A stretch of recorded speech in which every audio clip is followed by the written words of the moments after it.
The house was so quiet that night I could hear the refrigerator humming. That was when it finally sank in. My family had forgotten my birthday. I sat at the kitchen table with my hands wrapped around a mug of tea that had already gone cold.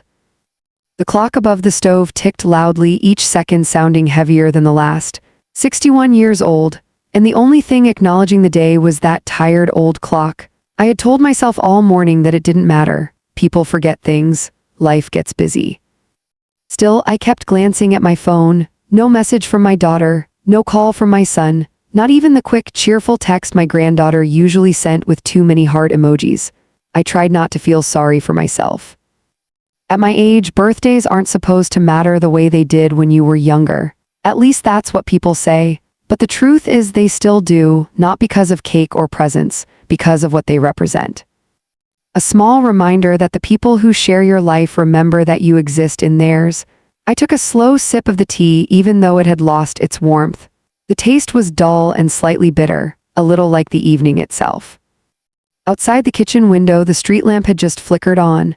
The soft yellow light spilled across the driveway, catching the outline of my old blue sedan. That car had been with me for nearly 10 years now. My son Dalton always teased me about it.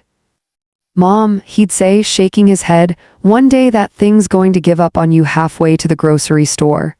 I smiled faintly at the memory. Dalton used to call every birthday morning at exactly 8 o'clock. He had done it since he was 19. Even after he married Lauren, even after the grandchildren came, but today nothing. I had woken up at 7:30, made my usual oatmeal and sat by the phone like a silly girl waiting for a schoolyard crush to notice her. 8 came, then 9. Then the day kept moving forward as if nothing special existed about it at all. By noon, I told myself I was being childish. By 3, I stopped checking my phone. By evening, I had already begun convincing myself that maybe everyone had simply lost track of the date. That happens when families grow, lives spread out, responsibilities pile up. I stood slowly and carried the mug to the sink. The kitchen smelled faintly of cinnamon from the small cake I had baked the night before. I hadn't planned to bake one at first, but habits stay with you. For 32 years, every birthday in our family meant cake, even when money was tight. Even after my husband Robert passed away, especially after that. He used to say birthdays were the one day each year when a person deserved to feel noticed. Otherwise, he'd laugh, "What's the point of surviving all those other days?" The memory warmed me for a moment, then the quiet returned. I rinsed the mug and set it upside down on the drying rack. The water ran steadily, filling the silence with a soft, rushing sound. Part of me wanted to call Dalton, just to hear his voice, but something inside me stopped. No mother wants to be the one reminding her children that they forgot her birthday. That kind of reminder stays in the air long after the conversation ends. Instead, I turned off the kitchen light and walked slowly into the living room. The old sofa creaked slightly as I sat down. My bones had begun making little complaints these days, nothing dramatic, just small reminders that time had been quietly passing.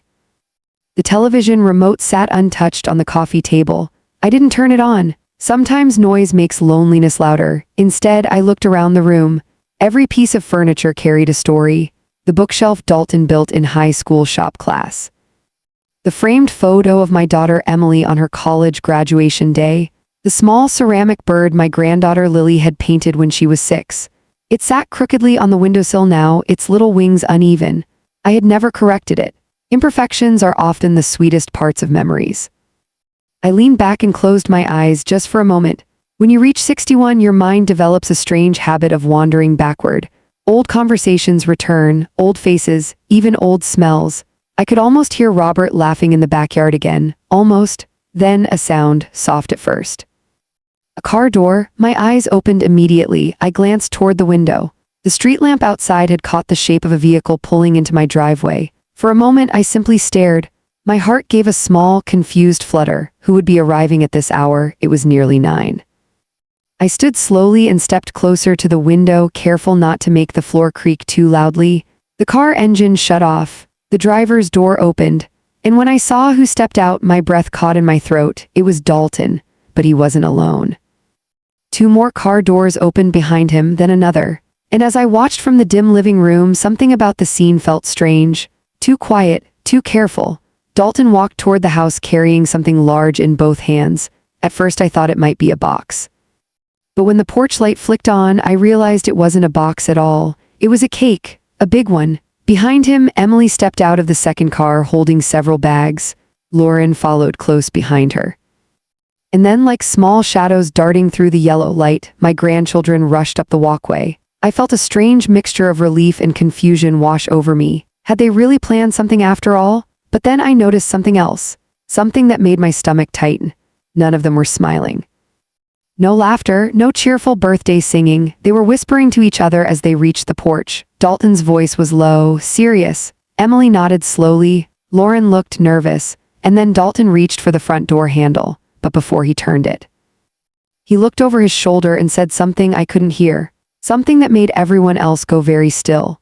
In that quiet moment, standing in the dark living room, I suddenly felt the strange, unmistakable sense that whatever was about to happen next had nothing to do with a birthday.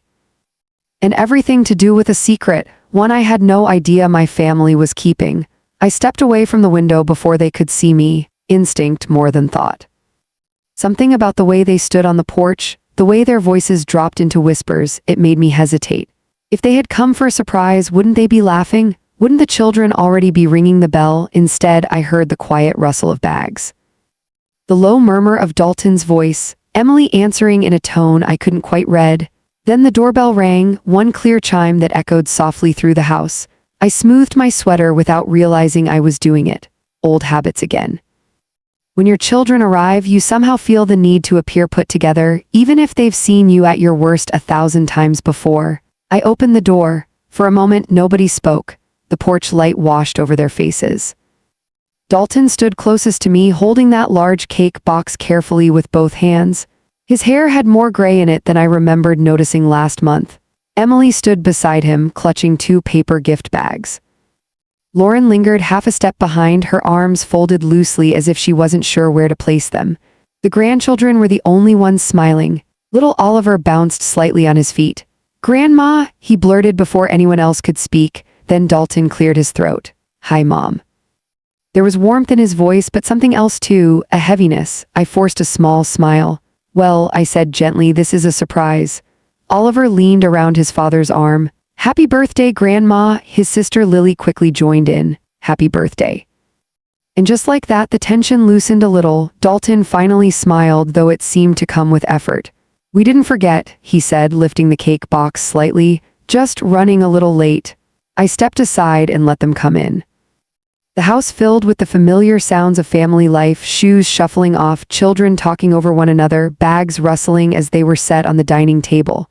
For a few minutes, everything felt almost normal again. Almost. Emily hugged me tightly. 61, she said softly. "How does it feel?" "About the same as 60, I replied. She laughed, though her eyes flicked briefly toward Dalton. That glance did not escape me. Lauren approached next. She and I had never been enemies, but we had never been especially close either. Our relationship lived in that careful space many mothers-in-law and daughters-in-law understand. Polite, respectful, slightly guarded. "Happy birthday, Carol," she said, offering a small hug. "Thank you, Lauren." Her arms lingered only a moment before she stepped back. Dalton set the cake down on the table. It was beautiful. White frosting, fresh strawberries, a delicate border of little sugar flowers, far fancier than anything our family usually bought. "Dalton," I said, raising an eyebrow, "this cake looks expensive." He shrugged lightly. "Well, 61 only comes once." The children immediately gathered around the table, staring at the cake as if it were a museum exhibit. "Can we light the candles?" Lily asked. "In a minute," Emily said. Dalton glanced at his watch. That small movement caught my attention, waiting for something or someone. I felt the first faint ripple of curiosity. Still, I kept the mood light. "Let me get some plates," I said, but as I turned toward the kitchen, I noticed something strange. Dalton and Emily exchanged a quick look. Lauren shifted her weight nervously. A silent conversation seemed to pass between them. Then Dalton spoke. "Actually, Mom, before the cake, maybe we should sit for a minute." That made me pause. It wasn't an alarming sentence, but something in his tone carried weight. I turned back slowly. "All right," I said. We moved into the living room. The grandchildren plopped onto the rug, whispering excitedly to each other about which slice of cake they wanted. Emily sat on the armchair. Lauren took the far end of the sofa. Dalton remained standing for a moment, then finally sat beside me. He rubbed his hands together once, a nervous habit he had carried since childhood. "Mom," he began, then he stopped. Emily leaned forward slightly. "Dalton," she said quietly. He nodded, then he tried again. "Mom, we wanted to talk to you about something tonight." The words settled in the room like dust. My first thought was simple. Money. Families often gather like this when money becomes part of the conversation. Medical bills, house repairs, loans, but Dalton quickly shook his head as if reading my expression. "It's nothing like that," he said. I folded my hands in my lap. "Then what is it?" Emily spoke next. "Before we explain, we need to ask you something." Her voice was gentle but careful. "When was the last time you checked your mail?" I blinked. "My mail, yes." "Yesterday morning, I suppose?" Dalton exchanged another glance with Lauren, then he stood again and walked to the hallway table where I kept the small wicker basket for incoming letters. He reached inside and pulled out a thick envelope. I recognized it immediately. It had arrived that afternoon. I hadn't opened it yet. There had been no return address, only my name written neatly across the front. Dalton held it carefully. "Did you open this?" he asked. "No, why not?" I shrugged. "I plan to look at it tomorrow." He studied the envelope for a moment, then handed it to me. "Maybe you should open it now." The room grew very quiet. Even the children seemed to sense something unusual and stopped whispering. I turned the envelope over in my hands. The paper felt heavier than normal stationery. There was something stiff inside, a document perhaps, or photographs. Slowly I slid my finger beneath the seal. The tear of paper sounded loud in the silent room. I pulled out the contents, 3 sheets of paper, and a photograph. The photograph fell first, face down on my lap. I picked it up, turned it over, and felt the air leave my lungs. The picture showed my house, but it wasn't a casual photograph. It had been taken from across the street, from inside a parked car. The angle was distant, deliberate, almost like surveillance. A cold feeling crept up my spine. "Dalton," I said slowly, "what is this?" He didn't answer. Emily nodded toward the paper still in my hand. "Read the letter," she said softly. My fingers trembled slightly as I unfolded the first page. The handwriting was neat, precise, and completely unfamiliar. I began reading silently. By the second paragraph, my heart started pounding. By the third, my hands had begun to shake because the letter claimed something impossible. It said that someone had been watching my house for weeks, and that whoever sent the letter believed my family was in danger. But the most unsettling line came near the end. One simple sentence, written clearly across the page. "You believe the people around you are protecting you. The truth is one of them is the reason you should be afraid." I lowered the letter slowly. The room felt smaller now, the air heavier. "Who sent this?" I asked. Dalton rubbed the back of his neck. "That's the problem, we don't know."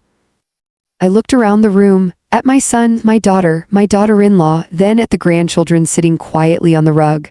The thought slipped into my mind like a shadow. If someone had been watching my house, then they had also been watching my family. And suddenly, my 61st birthday felt like the least important thing that had happened that night. For several seconds, nobody moved. The letter rested in my hands like something fragile or dangerous. I read the last line again. "One of them is the reason you should be afraid." The words felt unreal, like the plot of some late-night television drama, not something meant for an ordinary living room with grandchildren sitting on the carpet. I looked up at Dalton. "Is this some kind of joke?" My voice came out calmer than I expected, but inside I felt a slow knot tightening. Dalton shook his head immediately. "No, Mom, we wouldn't joke about something like that." Emily leaned forward, resting her elbows on her knees. "We didn't want to scare you," she said. "But we didn't think you should be alone when you read it." I looked down again at the photograph of my house. The angle was from the far side of the street near the row of old maple trees. Whoever had taken it must have been sitting in a parked car or standing behind the bushes along the sidewalk. Suddenly I remembered something. 3 nights earlier, I had been watering the small flower bed near the mailbox just before sunset. The street had been quiet the way it usually was in our neighborhood, but there had been a dark sedan parked across the road. At the time, I thought nothing of it. Cars often stopped there while people checked their phones or waited for someone. Still, it had stayed there longer than usual, nearly 20 minutes. I felt a chill crawl across my arms. "Mom," Emily said softly, "I realized everyone was watching me. I think," I said slowly, "I may have seen the car that took this picture." Dalton straightened. "When?" 3 days ago, Lauren spoke for the first time since we sat down. What kind of car? Dark, maybe gray or black, a sedan. Dalton frowned. That's not much to go on. No, I said quietly, but it means this letter might not be random. The room fell silent again. Across the rug, Lily hugged her knees. Grandma, she asked in a small voice, is someone spying on us? Emily immediately reached for her. No, sweetheart, nobody is spying. But the quickness of her answer sounded more like reassurance than certainty. Dalton stood up and began pacing slowly across the living room. He had done that same thing as a boy when he was thinking through a problem. Mom, he said, there's something else. I lifted my eyes. There's more, he nodded. This wasn't the only letter. That made my stomach tighten. What do you mean? Dalton walked over to the dining table and picked up his jacket. From the inside pocket, he pulled out another envelope. This one looked identical to the one in my hands. No return address. My name written in the same careful handwriting. This arrived at my house yesterday, he said. I stared at him. But why would someone send a letter about my house to you? That's what we asked ourselves too. Emily reached for the envelope and removed the folded paper inside. We've already read this one, she said gently, her voice lowered slightly as she spoke. It's worse than the first. A strange heaviness settled in my chest. Go on, I said. Emily unfolded the paper and read aloud. You believe your mother lives quietly, unnoticed in that small house, but someone close to her has been taking advantage of that belief.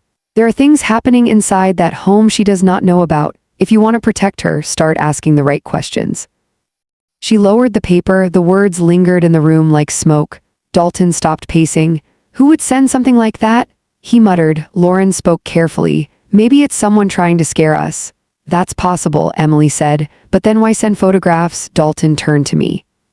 Mom, has anything strange happened lately? Anything at all? I thought about the question. My life was simple these days.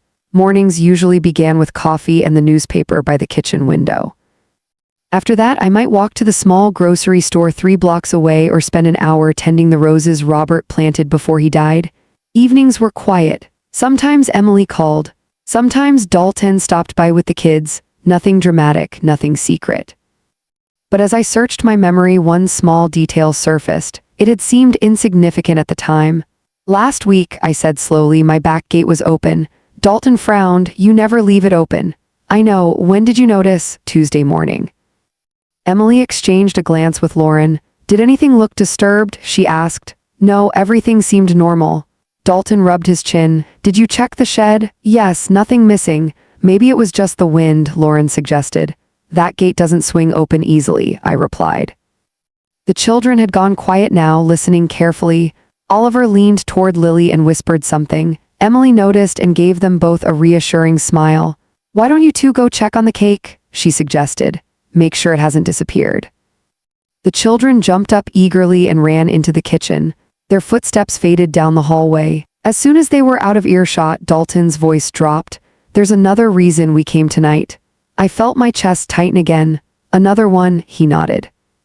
This afternoon, I called the police station.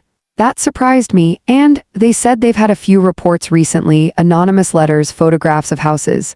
Emily added quietly, mostly older homeowners. The implications settled heavily between us, people like me. Did they say who's sending them? I asked. Dalton shook his head. No, but they think it might be someone in the neighborhood. Lauren looked uneasy, or someone who used to live here. My mind drifted back through the years. Robert and I had lived in this house for nearly 35 years. We knew most of the neighbors. Families had moved in and out, children had grown up, lawns had changed hands, but nothing in our quiet street had ever felt threatening. Until now, I looked down again at the photograph. The windows of my house stared back at me from across the page. Dark, ordinary, yet suddenly they felt exposed. Dalton, I said slowly, what exactly do you think is happening? He hesitated, then answered with a seriousness that made the room feel colder. I think someone has been watching you, and they want us to believe one of us is responsible. Emily nodded, which could mean 2 things. What? Either someone is trying to turn us against each other, she paused. Or someone close to us is involved.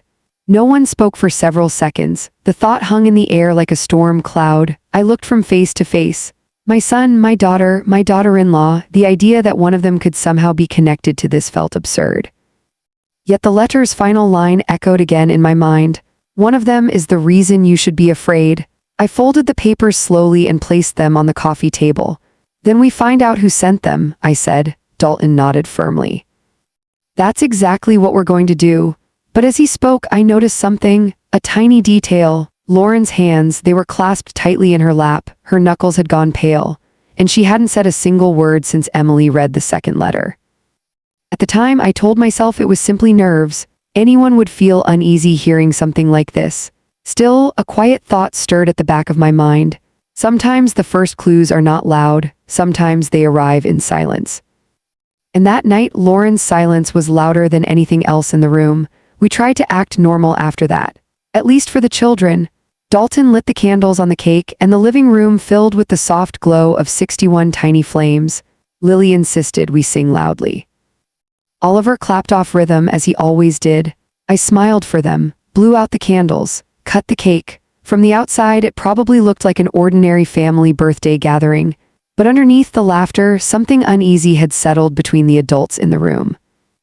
The letters had changed the air, every glance felt more careful, every pause felt longer. I noticed small things, Dalton checking the windows more than once, Emily rereading the second letter when she thought no one was watching, Lauren staying unusually quiet. After the cake, the children carried their plates into the kitchen and began arguing about whose slice had more strawberries. Their voices echoed down the hallway. Dalton lowered his voice again. "Mom," he said, "we should probably talk about security." I gave a tired smile. "You mean locks and alarms? Maybe," Emily nodded, "just until we figure out who sent those letters." I understood their concern, but part of me resisted the idea. This house had always felt safe. Robert and I had raised our children here.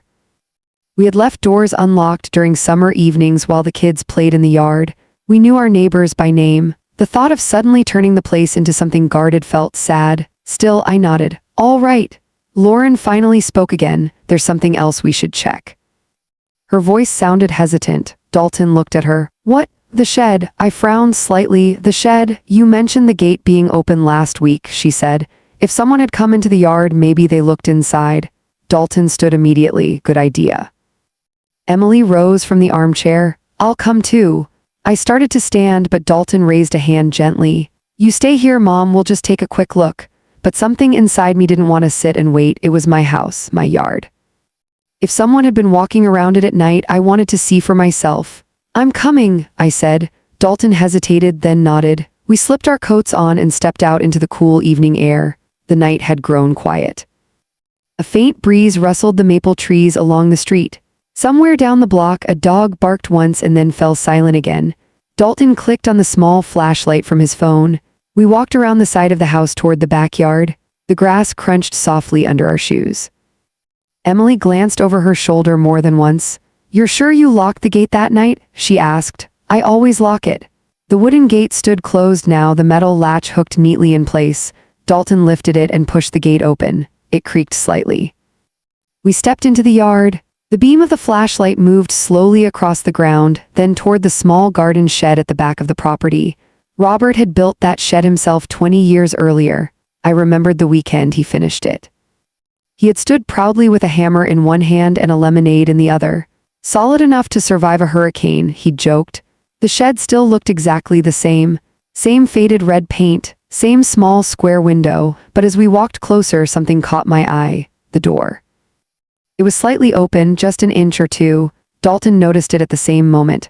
"Mom," he said quietly, "do you usually leave it like that?" "No." He stepped forward slowly and pushed the door wider. The hinges groaned softly. The flashlight beam swept across the inside. Rakes hung neatly on the wall. The lawnmower sat in its usual corner. Gardening gloves rested on the small wooden shelf. At first glance, nothing seemed disturbed. Emily let out a slow breath. "Maybe it's nothing."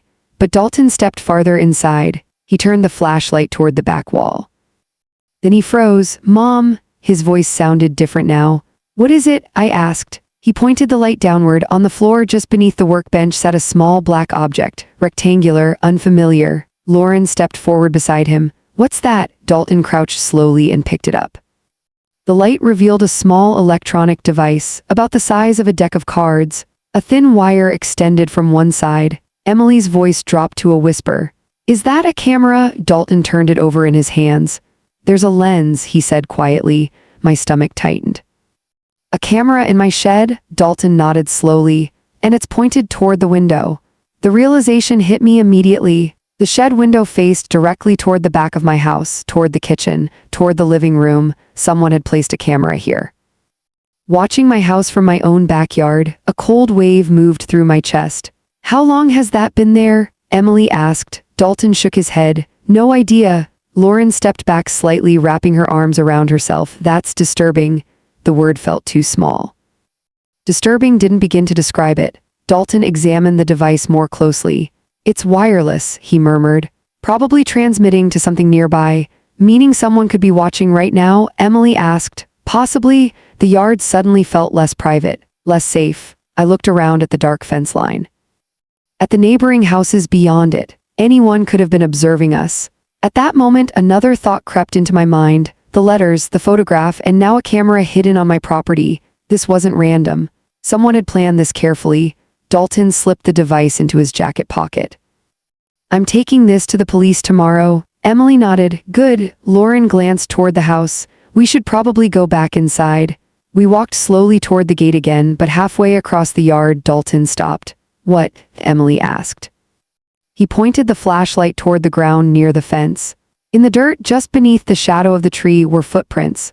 Fresh ones, 2 sets, one larger, one smaller. They led from the fence straight toward the shed, and then back again. Emily's voice trembled slightly. Someone was here recently? Dalton followed the prints with the light. They disappeared near the fence line, right where one of the wooden boards had loosened slightly over the years. A narrow gap, large enough for someone to squeeze through. Lauren whispered, "Oh my God." Dalton's jaw tightened. This wasn't just spying from across the street. He turned toward me slowly. Mom, someone has been inside your yard. The wind rustled the branches above us. For a moment, none of us spoke. Then I said something that surprised even me. Then whoever it is probably isn't far away. Because the camera hadn't been placed weeks ago, the footprints were too fresh, and whoever had installed it might still be watching us right now, from somewhere beyond the fence, from somewhere in the quiet darkness surrounding my home. None of us slept much that night.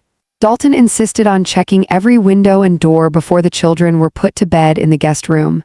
Emily helped me move 2 small lamps closer to the living room windows so the front yard would stay brightly lit. Lauren stayed mostly quiet, sitting at the kitchen table with her hands wrapped around a mug of tea she barely drank. The house felt different now, not dangerous exactly, but aware, like every creak of the floorboards had suddenly gained meaning. Dalton finally came back into the living room around midnight. All locked, he said. Emily sighed softly with relief. The children had already fallen asleep, their small bodies curled beneath the blankets like nothing unusual had happened at all. I envied that kind of sleep. Dalton sat down across from me, placing the small black camera on the coffee table between us. Even sitting there without the flashlight beam on it, the device looked intrusive, out of place. Tomorrow morning, he said, I'm taking this straight to the police. Emily nodded, and the letters. Yes, Lauren finally spoke from the kitchen doorway. Do you think they'll actually find who did it? Dalton shrugged. If someone has been sneaking into Mom's yard, leaving cameras and sending letters, that's not a prank anymore. No, Emily agreed quietly. It's harassment. I leaned back into the sofa cushions and watched the 3 of them. My children had grown into capable adults. Responsible, protective. Seeing them worry about me stirred something warm inside my chest. But beneath that warmth, there was still a quiet unease. Something about the letters bothered me. Not just the threat, the wording, start asking the right questions. It sounded deliberate, almost instructive, like the writer wanted us to investigate, not simply be frightened. Dalton, I said slowly. Yeah, what if the letters weren't meant to scare us? He frowned. What else would they be for? What if they were meant to warn us? Emily considered that. You mean someone trying to help? Possibly. Dalton rubbed his chin. Then why stay anonymous? That part I don't know. Lauren stepped closer into the room. Maybe they're afraid of whoever's doing it. That idea hung quietly in the air, a silent witness, someone who had seen something but didn't want to reveal themselves. The more I thought about it, the more the possibility made sense. Dalton stood and stretched his arms. Well, either way, we'll know more tomorrow. Emily glanced at the clock. It's past midnight. Dalton looked at me. Mom, you should get some rest. I smiled faintly. I'll try. They turned off most of the lights before heading toward the guest room hallway. Lauren paused beside the sofa. Good night, Carol, good night. Her voice carried a softness that hadn't been there earlier in the evening. For a moment I wondered if she felt guilty about something, but I quickly pushed the thought away. Suspicion can spread like a stain if you let it. I sat alone in the living room after everyone else had gone to bed. The house had returned to quiet. The refrigerator hummed again. The clock ticked. The same sounds that had filled the evening before my family arrived. Only now they felt different. I picked up the photograph again, my house staring back at me from across the street, watching, waiting, and suddenly I noticed something I hadn't seen before. In the corner of the photo, near the curb, there was another car, only partially visible. Just the front bumper and headlight, dark-colored, a sedan. My breath caught, the same kind of car I had noticed earlier that week. I leaned closer to the lamp. The license plate wasn't visible, but something else was. A small dent near the front fender, not large but noticeable. And then a memory surfaced. 2 houses down from mine lived a man named Gerald Pike. He drove a dark gray sedan, and it had a dent in the exact same place. I felt a slow chill spread across my shoulders. Gerald had moved into the neighborhood about a year ago. Quiet man, lived alone, kept mostly to himself. We had exchanged polite greetings when passing on the sidewalk, but that was about the extent of it. Could he be the one sending the letters, watching my house? The idea seemed strange, but not impossible. I set the photograph back on the table. Perhaps the police would recognize something in it. Perhaps they would tell us the same thing I was starting to suspect. The next morning arrived slowly. None of us said much during breakfast.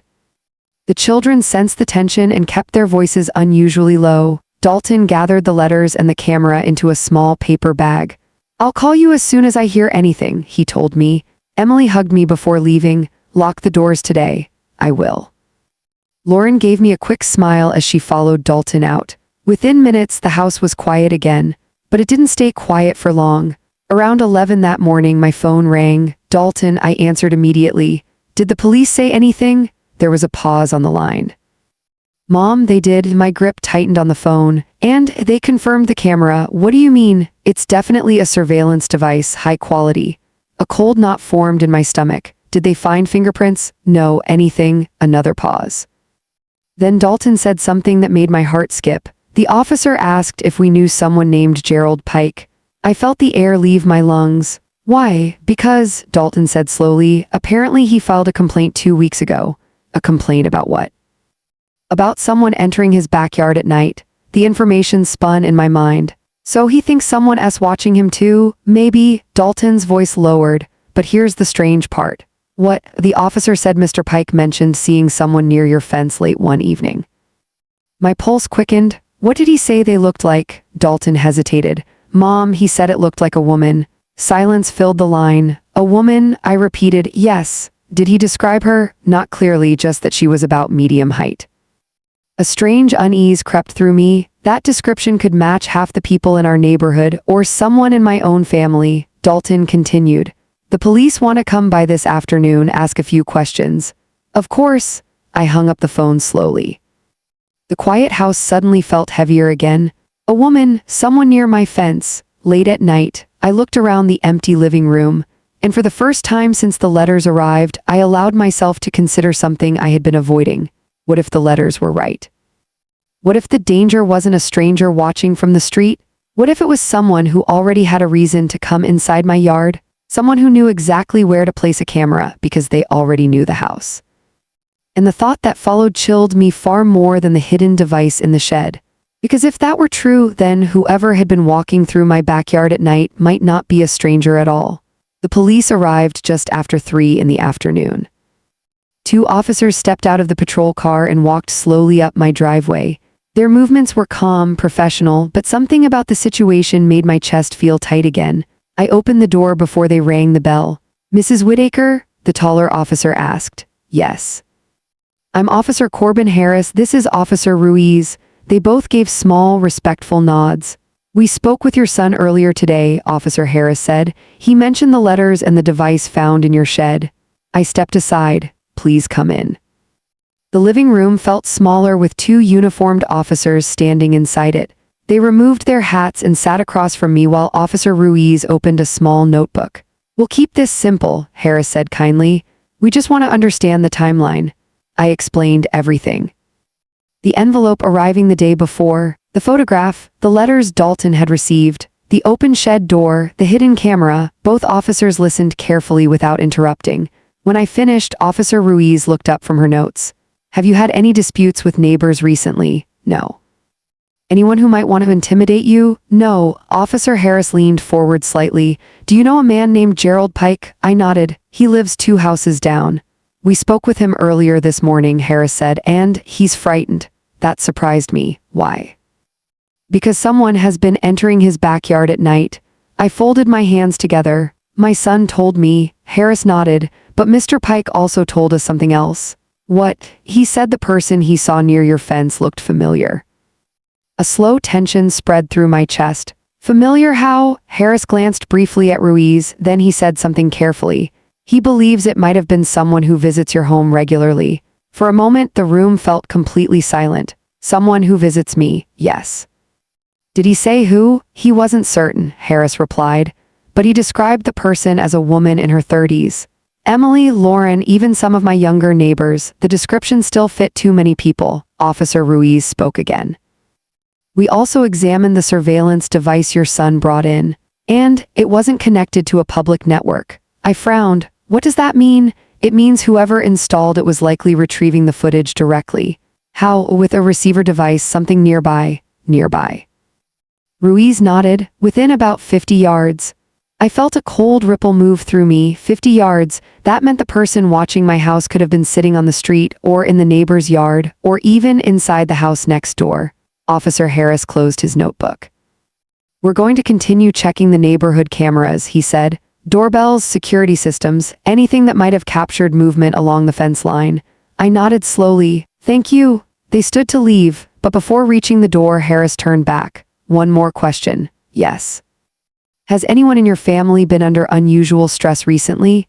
I hesitated. "What kind of stress?" "Financial trouble, marital problems, anything that might cause someone to behave out of character."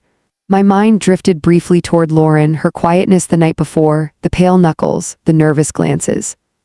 But I quickly shook my head. "Nothing that I know of." Harris gave a polite nod. "Please call us if you remember anything." And with that, the officers stepped back onto the porch and disappeared down the driveway. The house fell silent again. But this time, the silence carried a new weight, because now the situation had moved beyond our family. The police were involved. Neighbors might begin asking questions, and whoever had been sneaking through the yard would know the investigation had begun. Around 5 that evening, Dalton called again. "How did it go?" he asked. "They asked questions," I said. "They came by our house too, and they checked our backyard camera." "Did it show anything?" "Yes." My heart skipped. "What?" Dalton's voice grew serious. "Someone climbing through your fence." "When?" "2 nights ago." My grip tightened on the phone. "Could you see their face?" "No." "Then how do you know it was a woman?" "Because of the hair." I felt a strange chill. "What about the hair?" "It was long." Emily had shoulder-length hair, Lauren's was longer, but so did many women. Dalton continued. "The police are enhancing the footage." "For what?" "To identify the person." A quiet dread crept through me. "Dalton, yeah, what if the letters were telling the truth?" "What do you mean? What if someone close to us is involved?" He was silent for a moment, then he spoke softly. "Mom, I've been thinking the same thing." The words settled heavily between us. "Who do you think it could be?" I asked. "I don't know yet." His hesitation told me more than the words themselves, because he was thinking about the same possibility I had been avoiding. "Lauren," Dalton sighed quietly, "I'm coming over tonight." "You don't have to." "Yes, I do." By the time he arrived an hour later, the sky had already begun darkening again. He walked into the house with the same serious expression he had worn the night before. "Mom," he said, "what is it?" "The police sent me a still image from the camera." My stomach tightened, and he pulled out his phone. For a moment he didn't show it to me. Instead, he said something quietly. "They think they know who it is." My heart pounded. "Who?" Dalton slowly turned the phone toward me. The image was grainy, taken from a distance, but the figure climbing through the fence was visible. Long hair, a light-colored coat, medium height, and in the moment I looked at it, I realized something.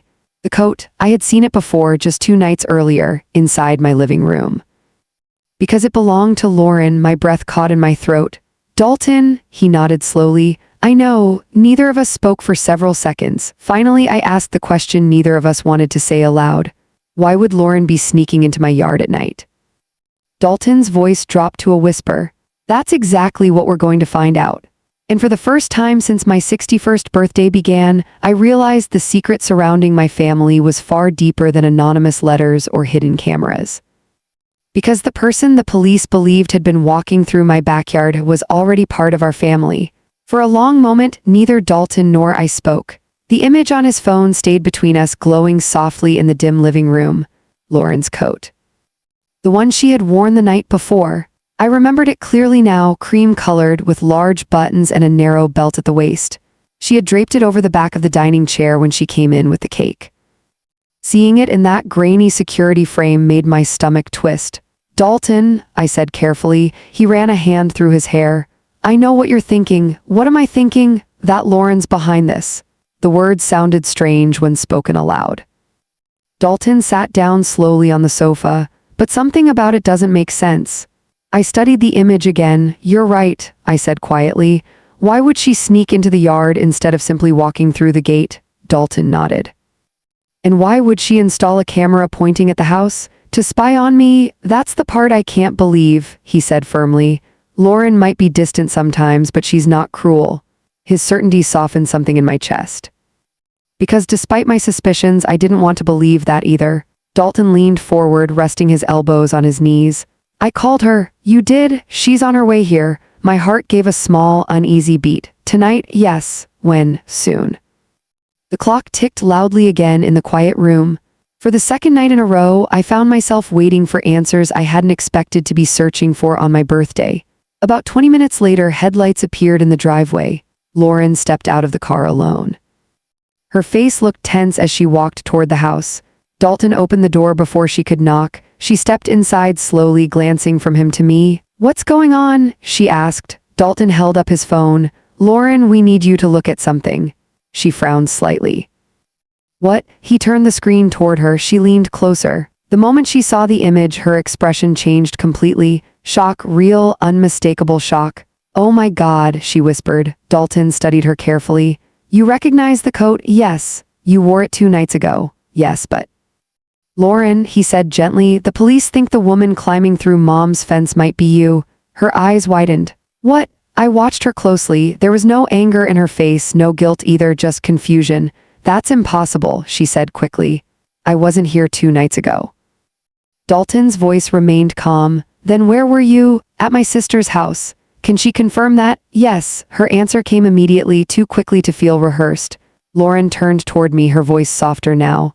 Carol, I would never sneak into your yard. I believed her. The certainty settled over me unexpectedly, not because of logic, but because of the way she looked at me in that moment. There was something honest in her eyes, something frightened. Dalton exhaled slowly. Then we have another problem. Lauren nodded faintly. Someone dressed like me. The realization landed quietly in the room. Someone wearing a coat identical to hers. Someone who wanted us to believe Lauren was responsible. Emily arrived shortly after. Dalton had called her earlier. When she stepped into the living room, she looked between us anxiously. Did you tell her? Dalton nodded. Emily sat beside Lauren and gently squeezed her arm. This is insane, Lauren said softly. Yes, Emily agreed, but it also means the letters might be telling the truth.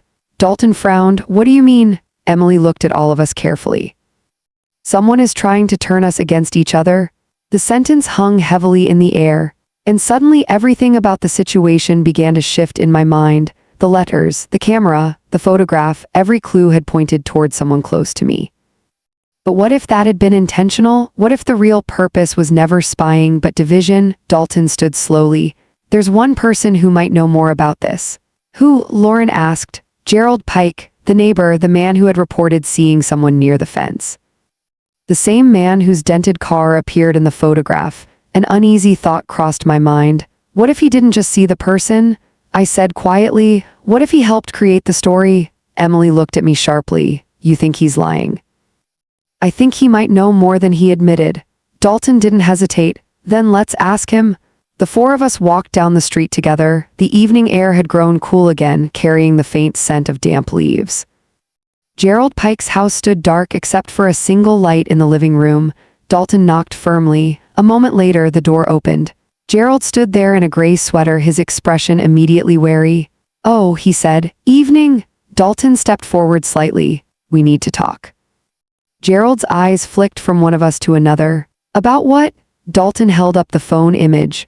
"About the person you said you saw near my mother's fence." Gerald studied the screen briefly, then his shoulders sank, and in that small movement the truth appeared.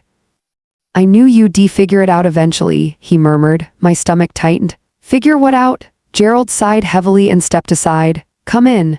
We stood inside his living room while he closed the door behind us. "I didn't mean for things to go this far," he said quietly. Dalton's voice sharpened. "Then start explaining." Gerald rubbed his face with one hand. "I've been trying to sell my house for months." I blinked. "What does that have to do with my family?" Buyers kept asking about the neighborhood, and they liked the location. Quiet street, safe area. His eyes shifted toward me. "But your house, what about it?" Some of them thought it made the street look old. The insult landed softly, but it stung. "So you decided to harass me?" "No," he said quickly. "I just wanted to scare you enough to consider moving." The room fell silent. "You sent the letters?" Emily asked. "Yes." "And the camera?" "Yes." Dalton's jaw tightened. "And the woman in the coat?" Gerald looked down. "I asked a friend to help me stage it." My breath caught. "You tried to make it look like someone from my family was spying on me?" "I didn't think it would go this far," he said weakly. "But it had. The police, the suspicion, the sleepless night." Dalton stepped closer to him. "You realize you've been harassing an elderly woman." Gerald's face flushed. "I'm sorry." Lauren spoke quietly. "You tried to turn a family against each other." He lowered his eyes. "I know." The police handled the rest the next day. Gerald admitted everything. Harassment charges followed quickly. The camera footage confirmed the staged trespassing. Within weeks, his house was up for sale again, but this time the buyers asked different questions. Questions about the man who used to live there. As for my 61st birthday, it didn't end with cake and candles the way most birthdays do, but in a strange way, it gave me something far more meaningful. Because that night, when suspicion could have divided us, my family chose trust, and that trust held us together. Now, months later, the house feels quiet again. The clock still ticks. The refrigerator still hums. But when my children visit, the laughter fills the rooms the way it always has. Sometimes life reminds you of something important in unexpected ways. Not every shadow means danger. And not every fear tells the truth. But the people who stand beside you when the world feels uncertain, those are the people who matter most. So I'll ask you something. If you had been in my place that night, would you have trusted your family? Or would the suspicion have changed the way you looked at them forever? Tell me in the comments. And if stories like this remind you how complicated and precious family can be, consider subscribing so we can keep sharing them together.